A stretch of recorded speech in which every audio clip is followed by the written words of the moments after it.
The Stairwell Promise, James's true story of climbing back. James was 39 when the doctor leaned back, tapped the chart, and said, "Borderline diabetic, hypertension. If nothing changes, meds for life." On the drive home, silence pressed heavier than traffic. At his apartment, 2 flights of stairs mocked him. He always paused halfway, pretending to check messages. That night he grabbed an old receipt, scribbled one line, and taped it to the mirror. "I'm training to be strong enough to climb without stopping."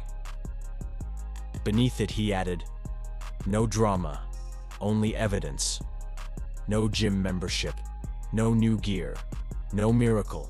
Just 10 minutes 3 times a week, and a promise written where excuses brush their teeth." Day 1 looked like honesty, not heroics. Shoes tied, phone off, timer set. 5 minutes of brisk walking until breath matched steps.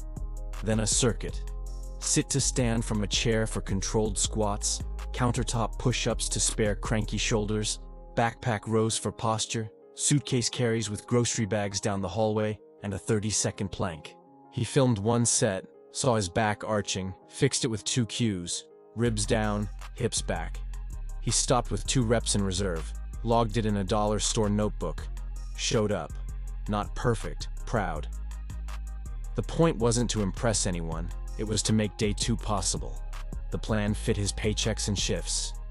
3 45-minute blocks circled in red: Tuesday dawn, Thursday evening, Saturday late morning. Each session touched squat, hinge, push, pull, carry, core. Progression was boring on purpose. Week 1, 3 sets of 8. Week 2, 3 by 9. Week 3, 3 by 10. Week 4, add the smallest plate.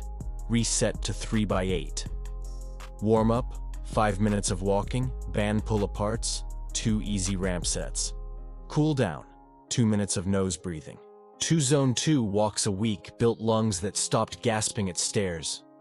1 short sprint day reminded him of speed without wrecking his knees. Steps climbed to 7,000 daily by sneaking walks on breaks. He kept a sticky note of cues in his pocket. Tripod foot, ribs stacked, hips back, breathe big. Technique was currency, pain was debt. Food stopped being chaos and became rhythm. Protein per dollar was taped to the fridge. Eggs, beans, lentils, tuna, chicken thighs, yogurt. Calories set at body weight times 12 for fat loss. Checked every 14 days. Plates followed the plate method. Half produce, a palm of protein, a cupped hand of carbs, a thumb of fats. Breakfast, oats with powdered milk and banana. Lunch, beans, rice, cabbage slaw. Dinner, rotated chili, baked potatoes with yogurt or stir fry. Cravings got a bridge snack: yogurt, berries, 10 chocolate chips. He drank water like rent, 2 liters by noon, a pinch of salt after sweat. When pay ran thin, he doubled beans, stretched rice, and reminded himself, consistent beats perfect. Recovery costs no money, only discipline. Sleep was protected with blackout curtains, a fan for noise, phone out of reach. 10 pages of a library book replaced doom scroll. A 5-minute loop unglued desk hips and tight hamstrings. Couch stretch, thoracic opener over a rolled towel, ankle rocks, 3 world's greatest stretches. Between shifts, 2 minutes of box breathing dropped stress. Every 6th week, he cut sets by a third, slept longer, and returned stronger. He stopped chasing soreness as proof and started chasing quality as identity. The mantra was taped to his mirror. I train on busy days. I choose protein. I never miss twice. Setbacks came anyway. Overtime stole 2 sessions. A flu flattened him. Rent stress killed appetite. Old James would have quit. New James shrank the plan. 10 focused minutes. Chair squats, push-ups, rows, plank. 1 checkmark kept the streak alive. When knees ached, he swapped deep squats for box squats. When shoulders grumbled, he pressed lighter with neutral grip. He didn't argue with pain. He adapted around it. Every 2 weeks he logged waist, push-up max, plank time. Progress wasn't loud, but it stacked. minus 2 inches at the waist, from 6 to 15 push-ups. A steady heart rate 10 beats lower. By month 3, the stairs stopped winning.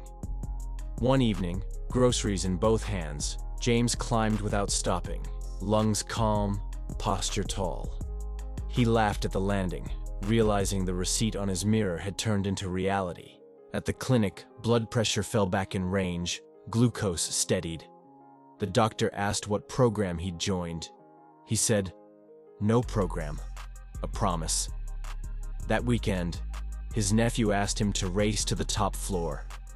James smiled, let the boy run ahead, then jogged behind, steady and strong. For the first time, he didn't fake a phone check halfway. Here's your handoff. Write your why on paper, not just in your head. Circle 3 training windows this week and guard them like rent. Choose a simple 3-day plan that hits squat, hinge, push, pull, carry, core. Keep 2 clean reps in reserve. Progress 1 small variable weekly. Add a rep, the smallest plate, slower tempo, shorter rest. Layer in 2 zone 2 walks and 1 short sprint day.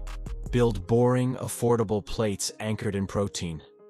Sleep like it pays the bills. Track every 14 days and adjust 1 lever at a time. When life gets loud, shrink the plan, don't scrap it.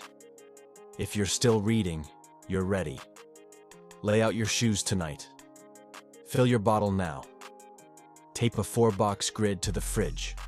Training, protein, steps, sleep, and check it nightly. When the voice says later, answer now. When a day collapses, take the wins still available. A walk, a plank, a protein-anchored meal, an early bedtime. Repeat that kind of stubborn, and one day soon you'll look up halfway through your own stairs, realize you're still climbing, and smile at how far you've already risen.